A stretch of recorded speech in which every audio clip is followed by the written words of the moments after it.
Ang kulturang kinalakhan natin sa Pilipinas ay lalaki dapat ang maunang magpakita ng interes sa isang babae. Lalaki dapat ang manligaw, ikaw kabarangay.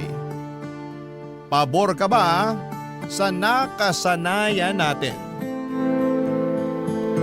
Dear Papa Dudut, ako nga pala si Donna, sa kasalukuyan ay 45 years old na.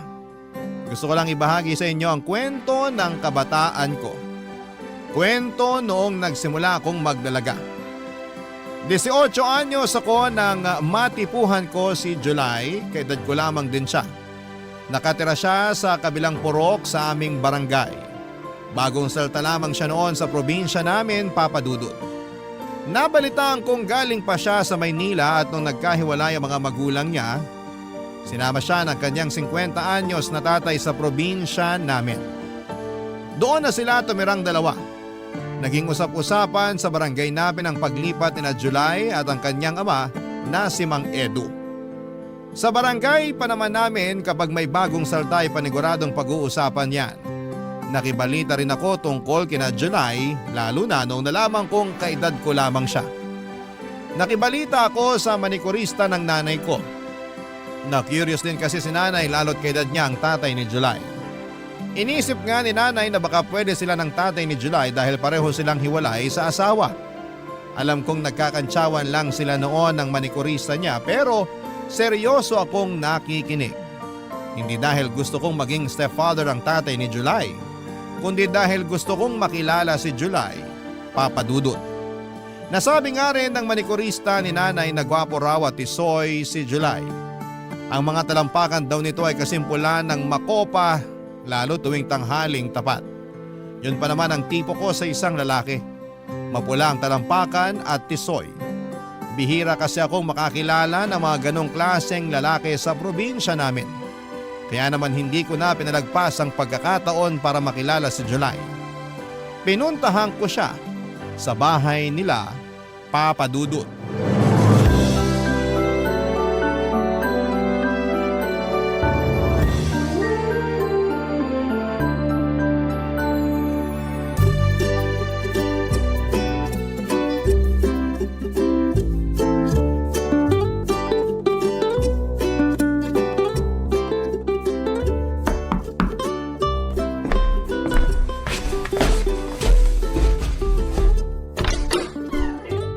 Hello?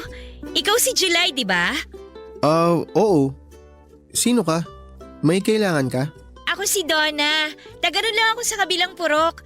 May kailangan ka ba? Wala naman. Gusto lang kitang makita. Bakit gusto mo ako makita?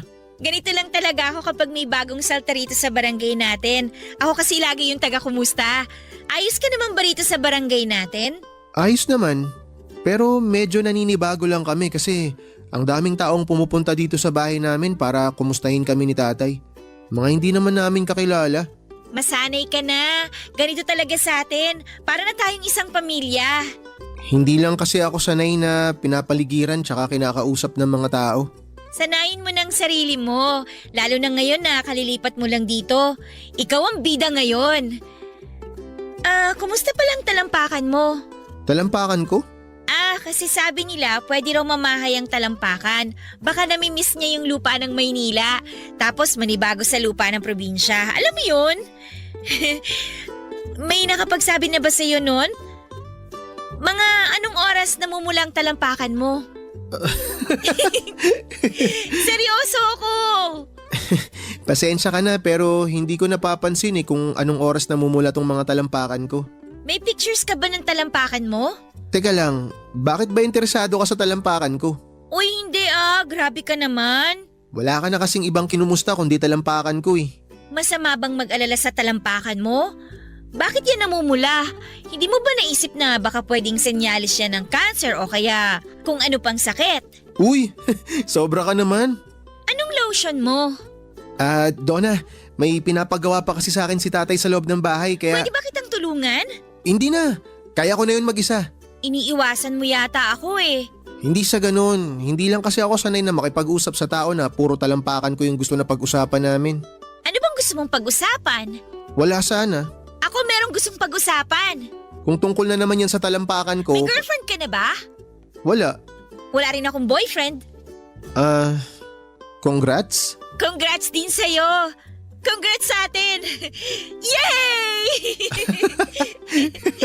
Hindi ko alam pero napapatawa mo ako. Ayos ah. Kapag kailangan mo ng tour guide sa barangay natin, pwede ako ha.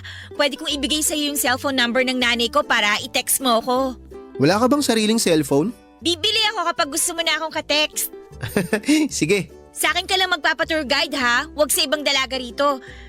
Teka lang, babalik ako ha. Kukunin ko lang yung cellphone number ni nanay. Wait mo ako! Hindi na nakapagsalita pa si July dahil nagmadali na akong tumakbo pabalik sa bahay namin para mailista sa papel ang cellphone number ni nanay. Hindi ko pa kasi memorize noon ang number ni nanay. Bago bumalik sa bahay ni na July ay naglotion pa ako ng braso at siko ko. Napansin ko kasi na namumuti na dahil sa sobrang dry. Nagsuklay na rin ako at nakihingi ng baby cologne kay nanay. Nang bumalik ako sa bahay ni na July ay inabot ko na sa kanyang number ko. Napatingin ako sa talampakan niya pero nakasuot na siya ng medyas. Nalungkot ako pero alam kong sinadya niya yon dahil marahil naiilang na siya. Na yun ang una kong topic na gustong pag-usapan nang makilala ko siya. Nagpaalam na rin ako kaagad sa kanya at sinabi ko sa kanya na hihintayin ko ang text niya. Tumango lamang siya at ngumiti, Papa Dudut. Sinarado na rin niya ang pintuan pagkatapos. Nanatili siguro ako ng ilang minuto sa labas ng bahay nila bago ako nagpasyang umuwi ng bahay. Nakangiti at panay ang huni ko ng paborito kong love song habang sinasabayan ko ng pilit na sayaw. Napansin yun ni nanay at saktong kakatapos lang magsaing ni nanay kaya may oras ito para kausapin ako sa napansin niya sa akin. Close kami ni nanay. Lalo na nung nawala na si tatay sa buhay namin. Wala akong naitagong sekreto kay nanay, siyang best friend ko. Sinabi ko sa kanyang lahat-lahat. Lalo na yung pagkakakilala namin ni July. Sa kanya ko talaga unang sinabi ang tungkol doon. Wala rin naman kasi akong ibang kaibigan na mapagsabihan. Talagang si nanay lang ang tinuturing kong kaibigan sa buhay ko. Masaya akong nagkwento sa kanya, masaya rin siyang nakinig sa akin. Pinag-usapan namin si July habang umiinom kami ng instant coffee, Papa Dudut.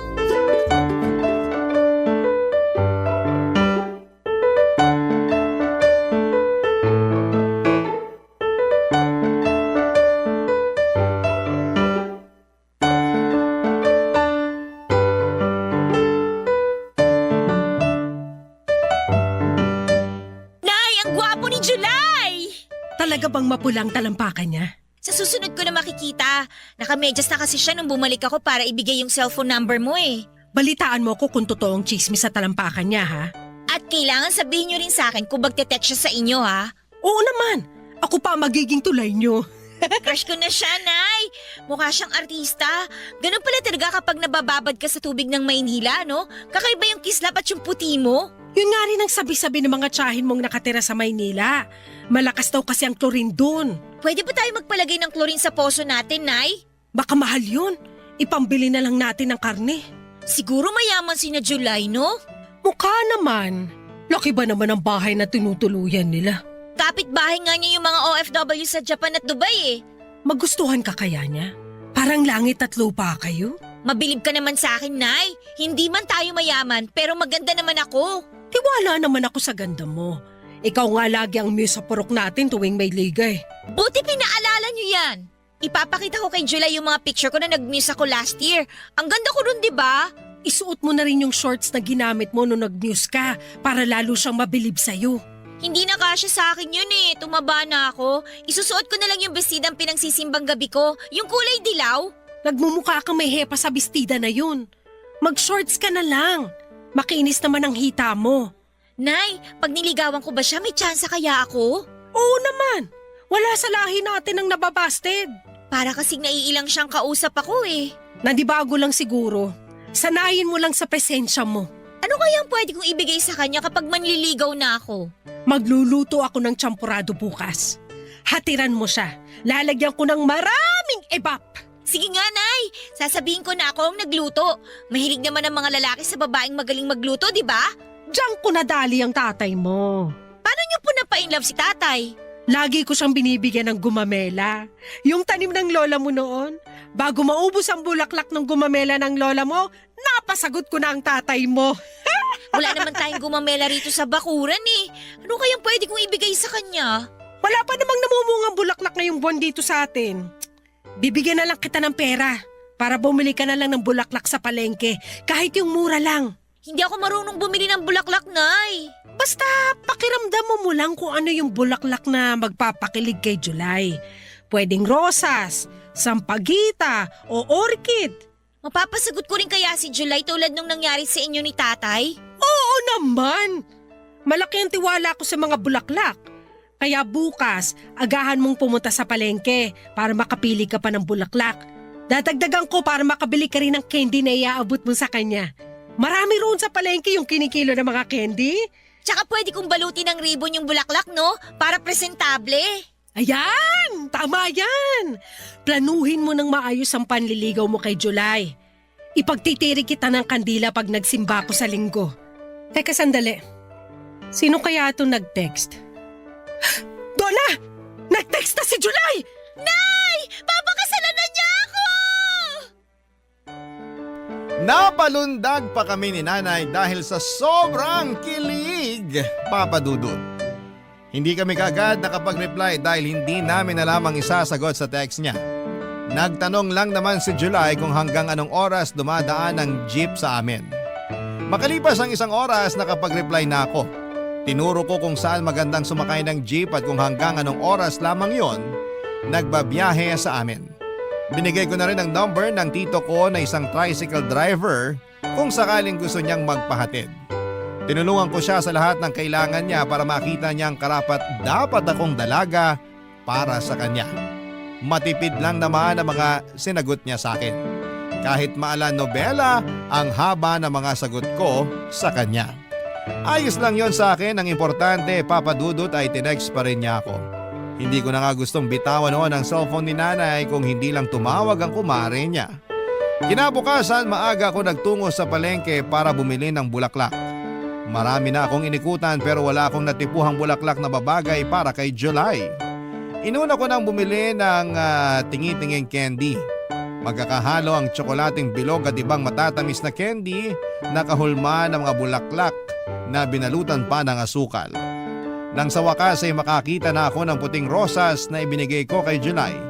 Sakto namang napansin kong nahulog ko ang perang ipangbibili ko ng bulaklak. Konti na lang ang natira sa akin, Papa Dudut. Nalungkot ako dahil hindi ako nakabili ng rosas. Pauwi na sana ako nang mapadaan ako sa bentahan ng gulay. Nakita ko rong ang madidilaw na bulaklak ng kalabasa. Mas sariwa pa kesa sa rosas na una kong nakita. Nagtanong ako sa presyo noon at sakto yon sa naiwang pera sa akin, Papa Dudut. Kaya naman walang pag-aatubiling binili ko yon at saka nagmadali nang sumakay ng jeep pabalik sa barangay namin, Papa Dudut. Barangay Love Stories. Barangay Love Stories. Papa Dudut, nagmadali akong bumalik sa bahay dahil napagpawisan ako sa palengke. Kinailangan kong magpalit ng damit at mag-ayos. Binabad ko muna sa garapon na may tubig ang nabili kong bulaklak ng kalabasa. Nagmadali na akong maligo at magpahid ng lotion. Pinuntahan ko rin ang kwarto ni nanay para makigamit ng lipstick niya at pulbos. Wala si nanay noon, nagsimba siya kasama ang kumare niya. Alam kong pinagtirik din niya ako ng kandila para mapabilis ang pagsagot sa akin ni July. Nung makapag-ayos na ako ay nilapitan ko ang altar namin para humingi ng tulong sa Diyos. Para lakasan ang loob ko sa gagawin kong panliligaw kay July. Medyo nanginginig pa ako noon dahil parang gusto ko nang umatras. Kaso kapag naaalala ko ang kwento ng pag-iibigan ni nanay at tatay ay nabubuhayan ako muli ng loob. Nagkape muna ako para masigurado lang na malakas ang loob ko kapag hinarap ko si July, Papa Dudut. Inabangan ko ngang makabalik si nanay para mapalakas pa nito ang loob ko. Kaya lang ay naubos ko na ang kape at nahuhulas na ang pulbos ko ay wala pa rin si nanay. Kaya nagpa siya akong sugurin na ang bahay ni na July. Bitbit ang bulaklak ng kalabasa. Dahan-dahan ako naglakad patungo sa bahay ni na July.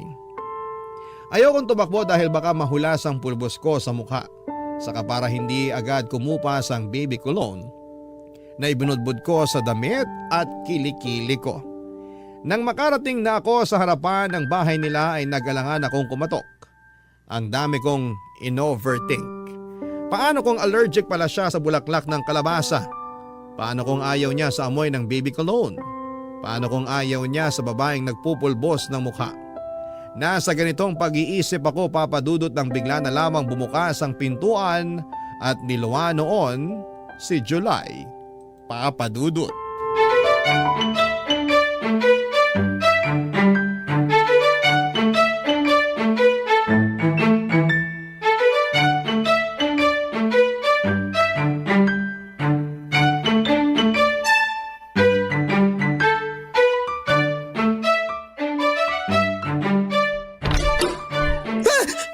Donna, anong ginagawa mo rito?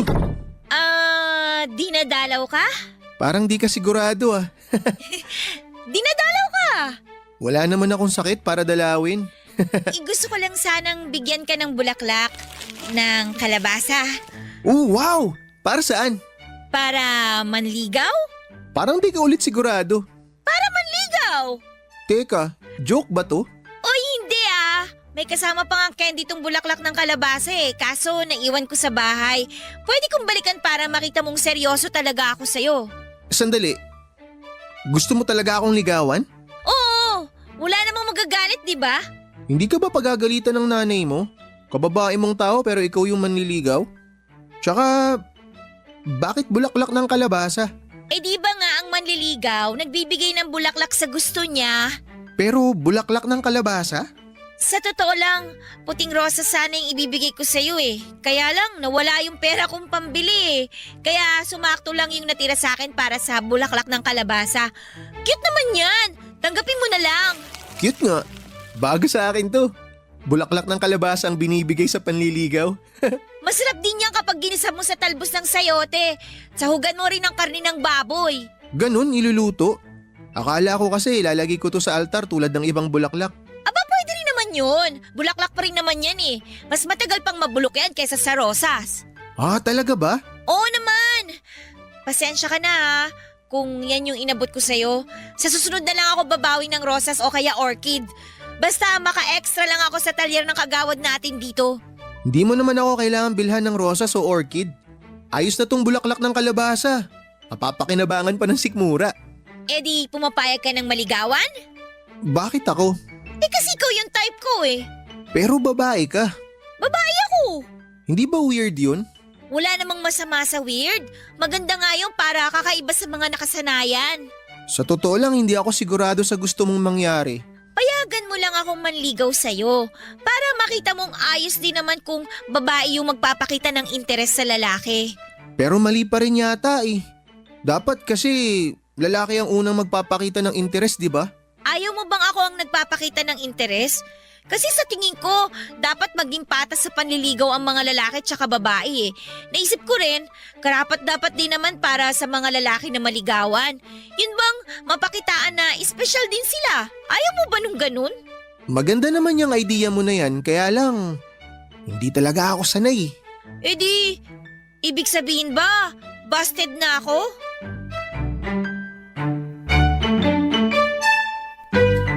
Papadudot, hindi naman umimik si July sa tanong ko.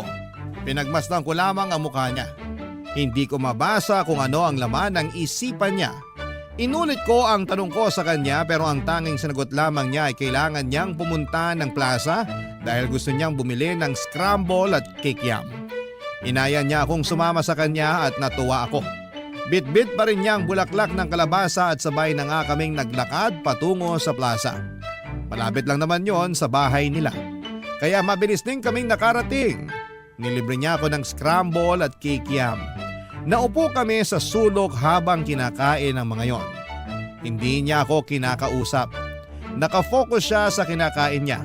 Ako naman ay nakafocus sa mga susunod kong plano kung paano ko mapapaibig si July. Pagkatapos namin kumain ay inaya na niya akong umalis. Ayoko pa sana pero sinabi niyang magsasaing pa raw siya. Hinatid ko siya hanggang sa bahay nila at nagpaalam at initian naman niya ako. Hindi ko na inulit ang tanong ko kung busted na ba ako sa kanya. Nabuhayan pa rin ako ng pag-asa dahil ibig sabihin lamang noon ay hindi niya sinasarado ang pintuan sa panliligaw ko. Yun ang nakuha kong mensahe base sa ipinakita niya. Masaya akong umuwi ng bahay at nakwento ko nga agad kay nanay ang nangyari. Pinalipas ko ang ilang araw, bumili ako ng bulaklak ng kalabasa. Kahit may pangbili naman ako ng rosas dahil nakapag-extra na ako sa talyer ng kagawad namin. Mas pinili kong bilhan pa rin siya ng bulaklak ng kalabasa dahil alam kong natuwa siyang sa pagiging praktikal ng ideya na yon. Nagtungo ako sa bahay nila. Malakas ang loob kong kumatok at inaasahan kong si July muli ang magbubukas ng pintuan pero nagulat ako nang ang tatay niya na si Mang Edo ang nagbukas ng pinto.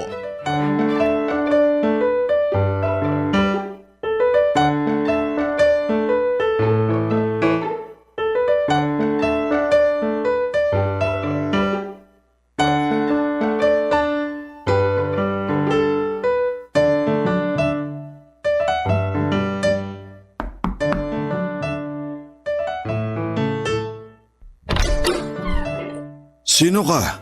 Donna po, kayo po ba si Mang Edu? Ako nga. Paano mo ako nakilala? Sikat po kayo ni July dito sa barangay natin. Ganun po talaga kapag bagong salta. May kailangan ka ba? Ah, yung anak niyo po sana. Si July. Hindi mo siya naabutan. Kaalis lang din kanina. Pinapunta ko sa palengke para bumili ng hapunan namin. Ah, ganun po ba? Pwede ko po ba siyang hintayin? Mukhang matatagalan pa yon. Nagpaalam sa akin na maglilibot daw sa bayan. Sayang naman. Dala po ba niya yung cellphone niya? Dala naman, kaya lang walang load yun ngayon. Pwede niyo po ba siyang i-text na nandito ako sa inyo para umuwi na po siya? Matanong nga kita, Iha. Sino ka ba? Donna nga po. Nasabi ko na naman po sa inyo kanina, di ba? Ang ibig kong sabihin, ano ka ba ni July? Ngayon lang kasi kita talaga nakita. Wala ring nakakwento tungkol sa iyo ang anak ko. Ah, hindi pala niya nasabi sa inyo. Nobya ka ba niya? Ay, hindi pa po. Hindi pa. Ibig sabihin ba niyan nililigawan ka niya? Hindi rin po. Nagkakamabutihan naman ba kayo? Naguguluhan na ako. Ano ba ang totoo? Ako po yung nanliligaw sa kanya.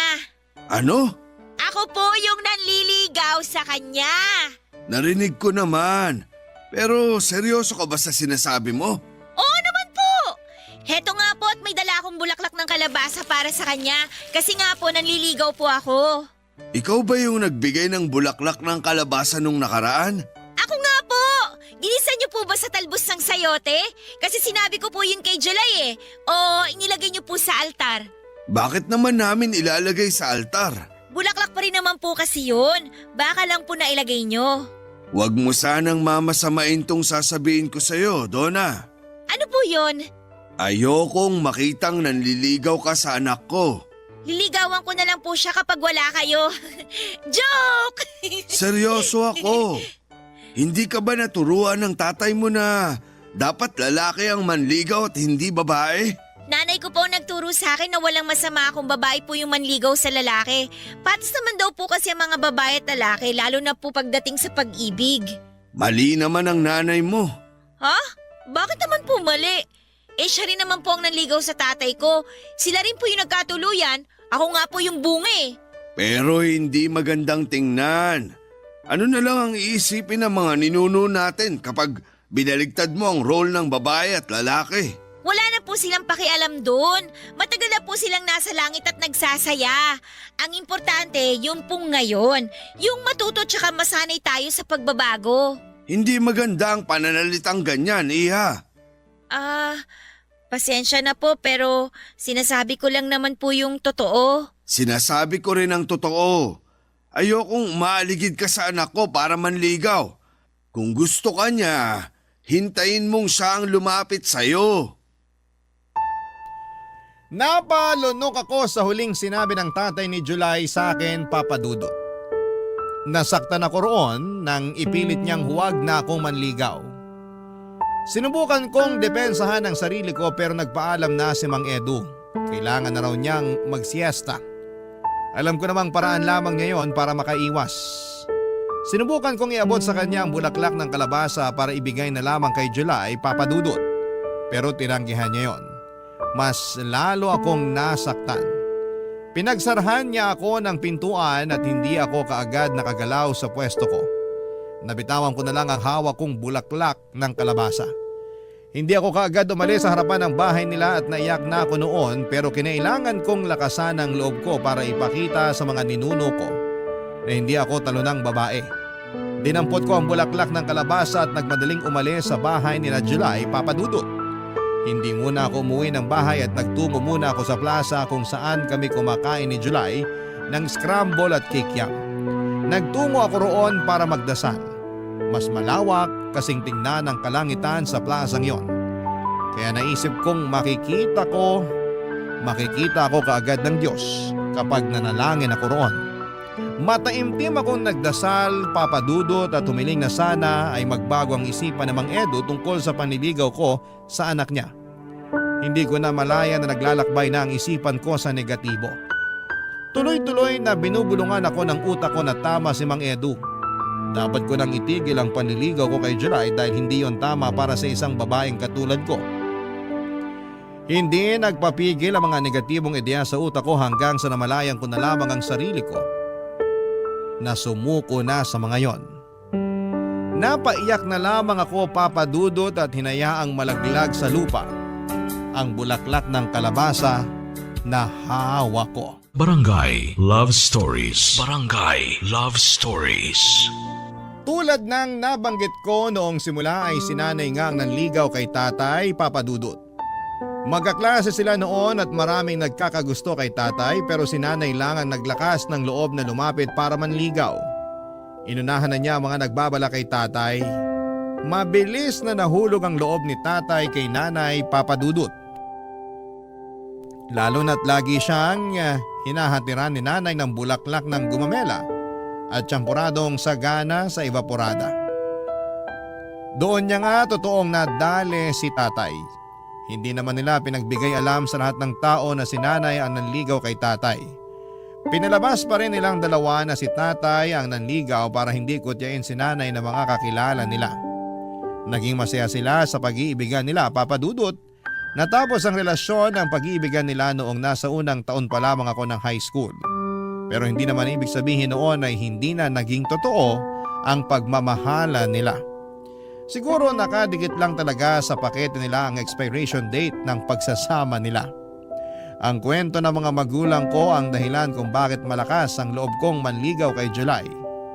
Akala ko kasi ay papayagan ng tadhana na itulad ang love story ng magulang ko sa amin ni July. Pero ang naitulad pala ay yung paghihiwalay nila. Ang masakit pa ay hindi pa man kami nagsisimulang magmahalan ay pinaghiwalay na kami kaagad ng tadhana. Kapag naiisip ko yon noon, nasasaktan ako. Kapag nasasaktan ako ay tumatambay na lamang ako sa plaza para doon ibuga lahat ng sama ng loob ko habang kumakain ng scramble at kikiam. Iniwasan ko na si July. Hindi na ako bumibili ng bulaklak ng kalabasa para sa kanya. Pinagbawalan ko na rin si nanay na bumili noon para ulamin dahil nasasaktan lamang ako kapag nakikita ko yon. Naalala ko kasi ang pag-reject ng tatay ni July sa akin. Hanggang isang araw habang nakatambay ako sa plaza ay dumating itong si July. Nilapitan niya ako kaagad. Papa Dudut.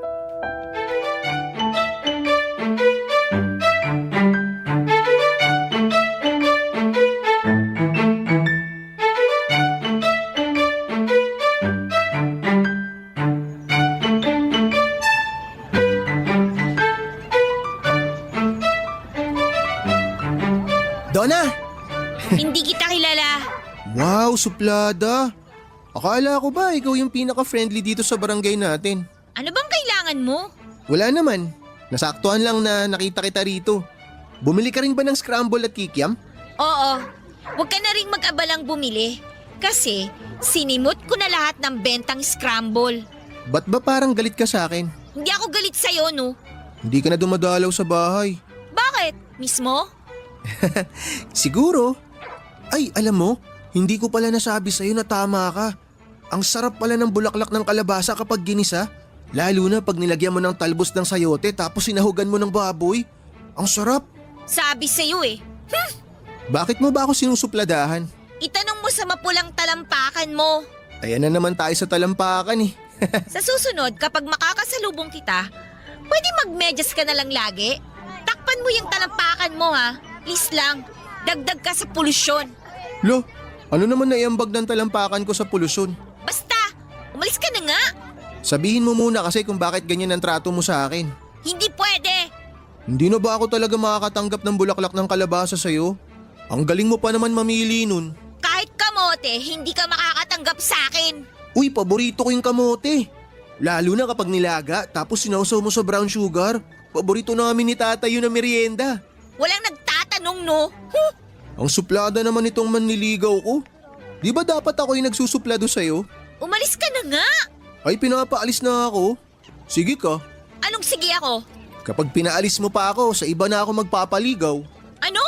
Ang sabi ko, kapag pinaalis mo pa ako, sa ibang babae na ako magpapaligaw. Sa kanya na lang ako magpaparigalo ng bulaklak ng kalabasa.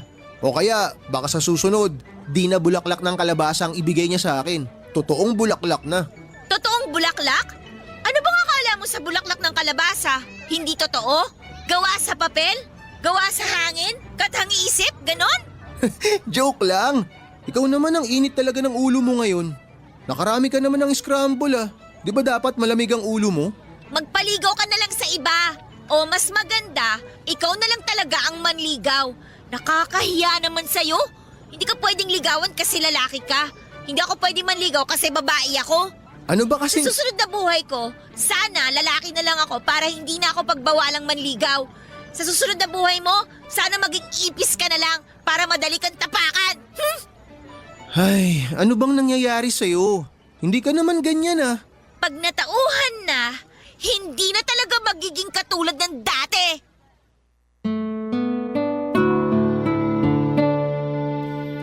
Papa Dudut, madrama ang naging huling linya ko kay July. Mala pelikulang eksena kung saan ay iniwan ng leading lady ang leading man niya. Umaasa ko noon na habulin niya ako pero hindi niya ginawa, Papa Dudut. Hinayaan niya akong mag-walk out at nainis ako lalo. Siguro kung hinabol niya ako, baka naging marupok akong muli. Pero siguro ay gusto ni Lord na ipagpatuloy ko ang paglalakad palayo kay July para mas madrama ang kaganapan. Nagmadali na akong umuwi ng bahay para magpatugtog ng malulungkot na kanta.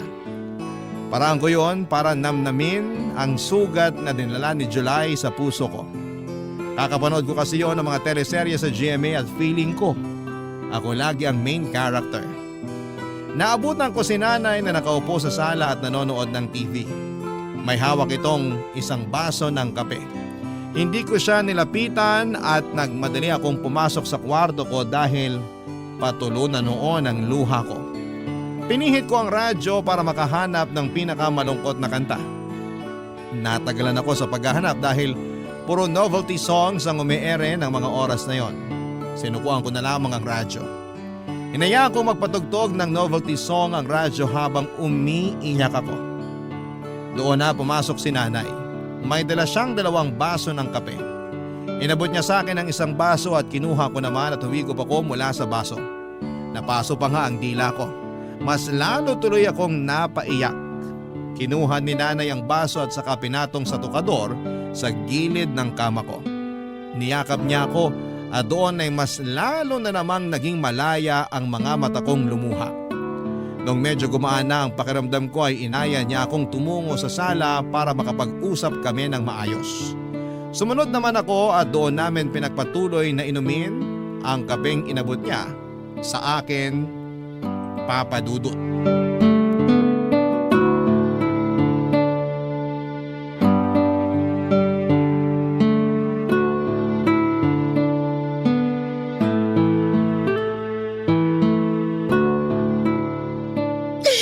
Hindi na ba mainit yung kape mo? hindi na po nakakapaso. Bakit ka ba umiiyak? Eh si July po kasi Anong ginawa niya sa'yo? wala naman siyang ginawa.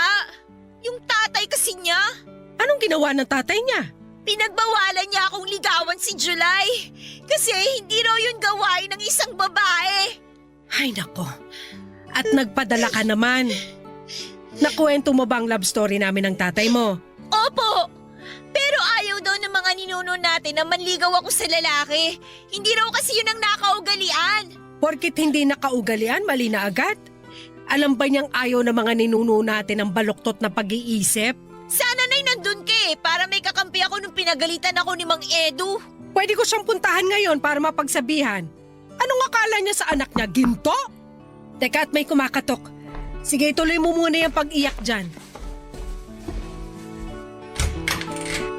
Oh! July! Magandang hapon po, ma'am. Anong ginagawa mo rito? Gusto ko lang po sanang makausap si Donna. Busy siya sa pag-iyak. Bakit po siya umiiyak? Nagtanong ka pa. Malamang binasted mong anak ko. Hindi ko naman po siya binasted eh. Pero pinapabasted siya ng tatay mo sa'yo. Ganon na rin yun. Po? Naku, wala po akong alam dyan. Pwede ko po ba siyang makausap? O pasok ka. Salamat po. Oh, anong ginagawa mo dito? Maiwan ko muna kayo. Lalabas muna ako. Teka nay! Mag-uusap kayong dalawa dyan. Silipin mo na rin yung sinaing ko mamaya. Ano ba kasing ginagawa mo dito? Iniwan na kita sa plaza, di ba? Bakit sumunod ka pa dito? Kasi gusto kitang bigyan ng bulaklak ng kalabasa. Ito oh, kabibili ko lang yan sa palengke nung nag-walkout ka. O, kunin mo na. Para saan to? Ba't mo ako binibigyan ng bulaklak ng kalabasa? Regalo ko yan sa'yo kasi manliligaw ako. Hindi ako magpapaligaw sa'yo, no? Gusto mo ba sa iba na lang ako manligaw? Sige, tingnan natin kung may babaeng tatanggap ng bulaklak ng kalabasa. Biro lang, wala naman talaga akong balak manligaw ng iba eh. Tinatakot lang kita para di mo ako basti din. Ako nga itong binasted ng tatay mo para sa'yo, no? Bakit ka ba kasi nakikinig kay tatay? Eh ako naman yung may gusto sa'yo. Hindi kita babasti din, promise. Kaya please, huwag mo rin akong basti din. Bakit kasi ayaw mo ako manligaw sa'yo? Ang simple lang naman nun eh. Eh nawiwirdohan nga kasi ako. Ayoko talaga. Kagaya mo rin palang tatay mo eh. Wala kayong bilib sa mga babaeng katulad ko. Uy hindi ah, bilib ako sa mga babaeng katulad mo. Buo ang respeto ko sa inyo ng nanay mo. Kaya nga gusto ko na ako ang magpakita sa'yo ng respeto at interes eh. Kung papayagan mo ko, may papakita ko sa'yo lahat yun sa panliligaw ko. Pero gusto ko pa rin manligaw sa'yo para ipakita sa'yo kung ano yung kaya mong gawin bilang isang lalaki ay kaya ko rin gawin bilang isang babae. Paano ba tayo magkakasundo? Pareho na lang tayo manligaw sa isa't isa. Uy, gusto ko yan. Mas okay yung idea na yan. Panalo yung ganyang setup. Donna, Ano yun? pwede mo bang igisa yung bulaklak ng kalabasa sa talbos ng sayote ngayon? Palambing naman oh. Nagkikrave kasi ako eh. Napailing na lamang ako habang nakangiti sa request ni July sa akin. Naging paborito na niya ang ginisang bulaklak ng kalabasa at talbos ng sayote. Inaya ko siya sa kusina para ma-check namin ang sinaing ni nanay. Sinamahan niya akong lutuin ng bulaklak ng kalabasa. Habang hinihintay na maluto yon ay nilabas ko sa ref ang natirang tsampurado na niluto ni nanay noong umaga. Dinamihan ko ang evaporada at pinakain ko kay July. Nagustuhan niya ang malamig na tsampurado, yun din ang paborito kong klase ng tsampurado, malamig. Nagkakwentuhan at nagkatawanan kaming dalawa papadudot habang pinagsasaluhan ang malamig na tsampurado. Isa marahil yon sa mga hindi ko makakalimutang alaala sa buhay ko. At yon ang madalas kong kinekwento sa mga naging anak namin ni July. Oo, nagkatuluyang kaming dalawa ni July. 2 taon ang inabot ng relasyon namin bilang magkasintahan bago niya ako inayang magpakasal. Ako pa naman sana noon ang nagbabalak na mag-propose sa kanya. Kaso'y naunahan niya ako. Wala namang kaso yon. Pareho lang naman kami ng gusto. At ngayong pareho na kaming 45 ay wala na kaming ibang hinihiling pa kundi ang dagdagan pa ng Diyos ang buhay namin para makapagsama kami ng mas matagal.